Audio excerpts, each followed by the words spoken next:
Parlons de sexualité et de reproduction. Ce sont des sujets qui nous touchent toutes et tous, mais qui peuvent paraître complexes. On va explorer ensemble comment aborder ces aspects de la vie de manière saine et responsable, pour soi, mais aussi pour les autres.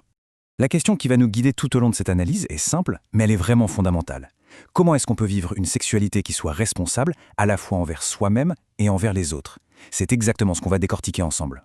Pour répondre à cette grande question, notre parcours va se faire en 4 étapes. On va commencer par voir ce qu'est la sexualité, bien au-delà des clichés. Ensuite, on parlera de la maîtrise de la reproduction, puis un point super important sur les IST. Et on finira par ce qui est à la base de tout, le respect et le consentement. Allez, on commence tout de suite avec notre premier point, la sexualité au-delà des stéréotypes.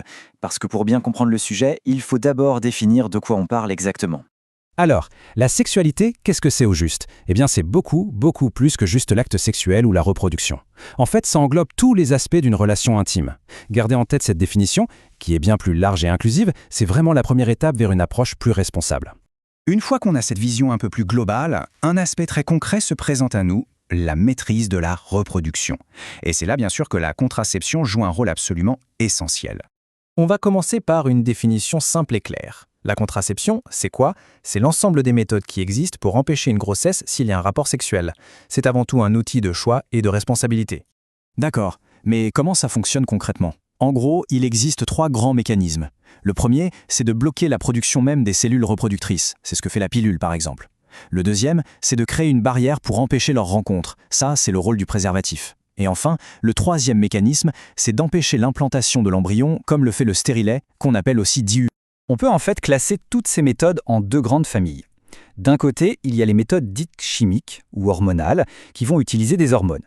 Et de l'autre, on a les méthodes mécaniques qui vont créer une barrière physique pour empêcher la grossesse. Ce sont 2 approches bien différentes, mais pour le même objectif.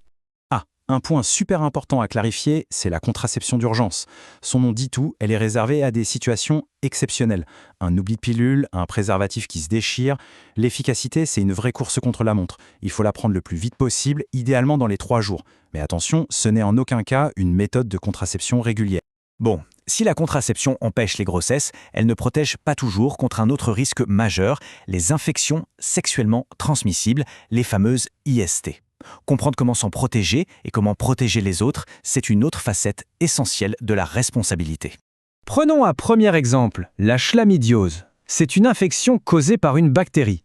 Le vrai piège avec celle-ci, c'est qu'elle est très souvent silencieuse, sans symptômes. Mais elle se transmet bien par voie sexuelle.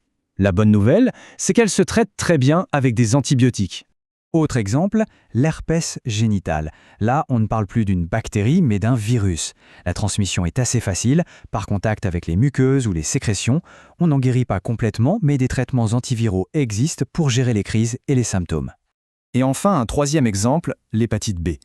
C'est aussi une infection virale qui se transmet par les liquides biologiques. Ce qui est crucial à retenir ici, c'est qu'il existe un vaccin.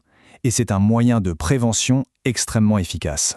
Ce tableau y résume assez bien la situation pour plusieurs IST courantes. On voit que pour certaines, comme la syphilis ou la gonorrhée, les antibiotiques permettent une guérison totale. Pour d'autres, en revanche, comme l'hépatite B ou le VIH, les traitements permettent de contrôler le virus, de vivre avec, mais pas de l'éliminer. Et ça, c'est une distinction vraiment fondamentale à comprendre. Alors, comment on fait pour se protéger efficacement? Il y a 2 piliers. D'une part, le préservatif. C'est la seule méthode qui offre une double protection, contre une grossesse et contre la plupart des IST. Et d'autre part, la vaccination, notamment contre le papillomavirus, qui peut éviter certains cancers. Ce sont vraiment 2 outils complémentaires et indispensables.